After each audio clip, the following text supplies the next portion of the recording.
Bonjour à tous et bienvenue dans ces 5 minutes d'information.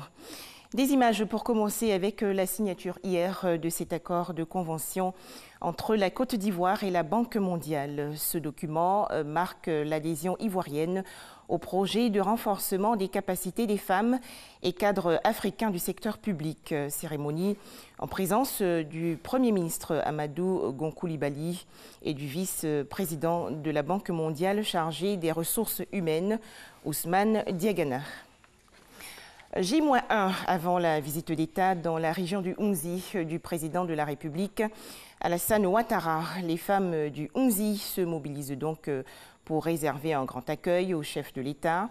Une rencontre a été organisée récemment par la ministre de la Femme, de la Famille et de l'Enfant, Ramata Libakayoko. À noter également que la première dame, Dominique Ouattara, va échanger avec toutes les femmes du Hounzi demain, mercredi 25 septembre, et cela dans le cadre du Fonds d'appui aux femmes de Côte d'Ivoire, le FAFSI.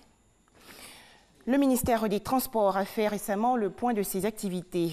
Dans son exposé, ce département ministériel a souligné qu'un réseau de faussaires de documents administratifs de transport routier a été démantelé il y a quelques jours. Le ministère des Transports a été ferme. Il a mis en garde quant à la délivrance des titres de transport illicites. Intéressons-nous maintenant au lancement du projet d'appui à la transition écologique en Afrique de l'Ouest. Ce programme cible 5 pays, dont la Côte d'Ivoire.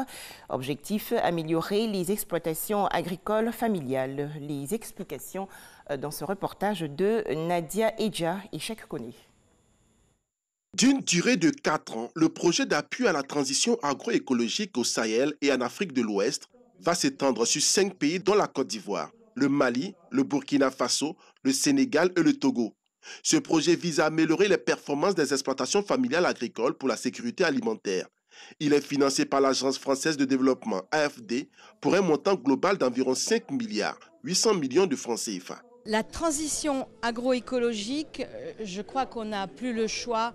On est convaincu que c'est une des solutions importantes face aux défis de la baisse de la productivité des agricultures, de l'augmentation démographique, des dérèglements du climat. Ce projet sous-régional concerne le maraîcher, la cacaoculture et la pisciculture.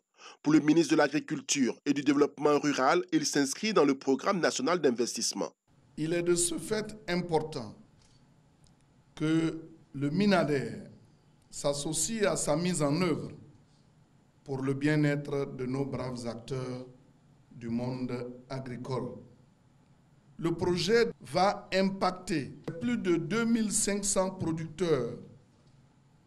C'est plus de 880 000 €, soit environ 580 millions de francs CFA pour le développement des innovations à la transition écologique. En Côte d'Ivoire, les premières actions dans le cadre de ce projet seront effectuées dans les localités de la Maraoué, de San Pedro et de Yamoussoukro. L'actualité au Burkina Faso, les policiers sont très mécontents de leur situation sur le terrain face aux menaces terroristes, surtout dans la région du Sahel. Ils se disent victimes du comportement de certains responsables militaires qu'ils accusent de détenir des armes destinées aux unités d'élite de la police dans le cadre de la lutte contre le terrorisme.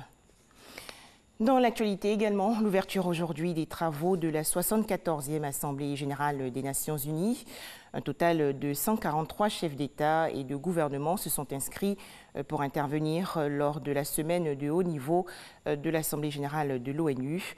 La 74e session de l'Assemblée générale va comprendre également d'autres événements de haut niveau, notamment une réunion de haut niveau sur la couverture santé universelle. Le sommet climat convoqué hier par le secrétariat général des Nations unies à New York aux États-Unis a été l'occasion pour les chefs d'État africains de présenter le bilan de leur politique de lutte contre le changement climatique, mais aussi d'avertir que les pays les moins développés étaient aussi les plus menacés. Enfin, la situation en Haïti, des tirs ont retenti hier dans l'enceinte du palais législatif, alors qu'au même moment, un attroupement se formait à ses abords.